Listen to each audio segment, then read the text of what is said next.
नमस्कार आत्मा मालिक, कसे आहात सर्वांचे आपल्या उज्ज्वला लाईफस्टाईल अँड ब्युटी या चॅनलमध्ये खूप खूप स्वागत आहे। भरलेली फुले तुम्हा सर्वांना सुगंध देवो, परमेश्वर तुम्हाला सुखात ठेवो अशी मी माझ्या सद्गुरूंच्या चरणी अगदी मनापासून प्रार्थना करते आणि आजच्या व्हिडिओला सुरुवात करते। आजचा व्हिडिओ सुरू करण्या अगोदर उद्या आहे मराठी नवीन वर्ष, म्हणजेच उद्या आहे गुढीपाडवा। तर गुढीपाडव्याच्या माझ्याकडून सर्वांना खूप खूप शुभेच्छा। हे नवीन वर्ष तुम्हाला आनंदाचे, सुख समृद्धीचे, भरभराटीचे जावो अशी आत्मा मालिक माऊलींच्या चरणी अगदी मनापासून प्रार्थना करते आणि आजच्या व्हिडिओला सुरुवात करते। ते आजच्या व्हिडिओमध्ये सत्संग म्हणजे काय आणि सत्संग का केला पाहिजे, सत्संग केल्याने काय होते या संदर्भातच व्हिडिओ माझा आजचा आहे। सत्संग हा आपल्या जीवनात खूप महत्त्वाचा असतो, कारण जेव्हा सत्संगाचा लाभ घेतो तेव्हा आपल्याला सद्गुरू दर्शन होते, संतांचे दर्शन होते। सत्संगातून आपल्याला ज्ञान मिळते, सत्संगामुळे आपले मन आनंदी होते, सत्संगामुळे आपल्या जीवनातील अडचणी देखील दूर होतात। त्यामुळे सद्गुरूंच्या सानिध्यात गेले पाहिजे, सत्संग केला पाहिजे, संतांचा आशीर्वाद सुद्धा घेतला पाहिजे।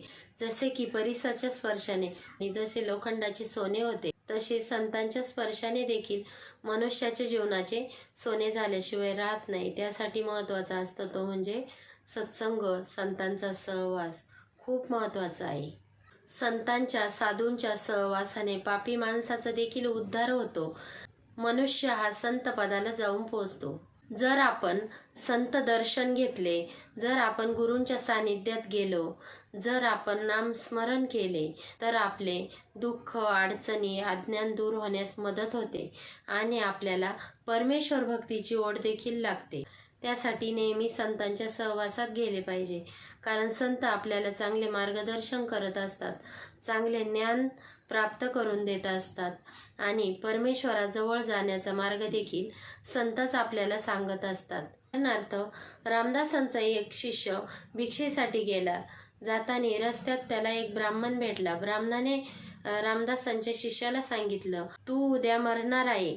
तर रामदासांचा शिष्य अगदी घाईघाईत रामदासांकडे आला आणि म्हणाला, तुम्ही माझे गुरु आहात ना, मी खूप घाबरलेलो आहे आज। मग संत रामदास म्हटले, का? म्हणे, एका ब्राह्मणाने मला सांगितले की मी उद्या मरणार आहे। रामदासांनी त्या शिष्याच्या अंगावर आपली छडी टाकली, त्याच्या डोक्यावरून हात फिरवला आणि ती वेळ निघून गेल्यानंतर रामदासांनी त्याला विचारलं, तुला या रात्रीमध्ये काय झालं, काय जाणवलं? तेव्हा शिष्याने सांगितलं, मला ना 2 यमदूत नेण्यासाठी आले होते, मी जाऊ शकलो नाही। तेव्हा संत रामदास हसून म्हणाले, मग तू का गेला नाही? तेव्हा शिष्याला कळून चुकले होते की संत रामदासांनी आपल्याला वाचवलेले आहे। तर तुम्हीच सांगा, जर गुरूंच्या सहवासात गेल्याने त्या शिष्याचा अपमृत्यू देखील टळला तर गुरु हे जीवनात किती महत्त्वाचे आहे। गुरूंमुळे शिष्याजवळ यमदूताला देखील जाता आले नाही, गुरुमुळे शिष्याचा अपमृत्यू सुद्धा टळला। तर तुम्हीच सांगा, जीवनात गुरु करणे हे किती महत्त्वाचे आहे। त्यासाठी परमेश्वराचे नामस्मरण करणे, ध्यान करणे, गुरु करणे, सत्संगाचा लाभ घेणे हे जीवनात खूप महत्त्वाचं आहे। जिथे सत्संग असेल तिथे सत्संगात जाऊन योग्य ते मार्गदर्शन, योग्य ते ज्ञान आपण प्राप्त करून घेतले पाहिजे, सत्संगाचा आनंद घेतला पाहिजे। सत्संगामुळे आपल्याला गुरुदर्शन सुद्धा होते, सत्संगामुळे आपले मन देखील हलके होते। त्यासाठी जीवनात सत्संग हा खूप महत्त्वाचा आहे।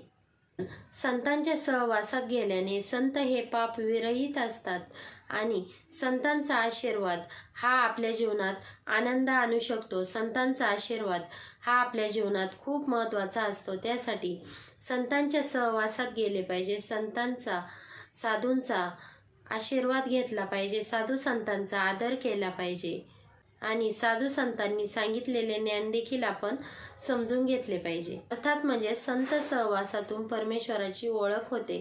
ज्या घरात सकाळ संध्याकाळ आरती होते, सद्गुरूंचे नामस्मरण होते, ज्या घरात संतांचा आदर केला जातो, ज्या घरात सत्संगाचा जास्तीत जास्त लाभ घेतला जातो, त्या घरात परमेश्वर नेहमी गुप्त रूपात प्रवेश करत असतात।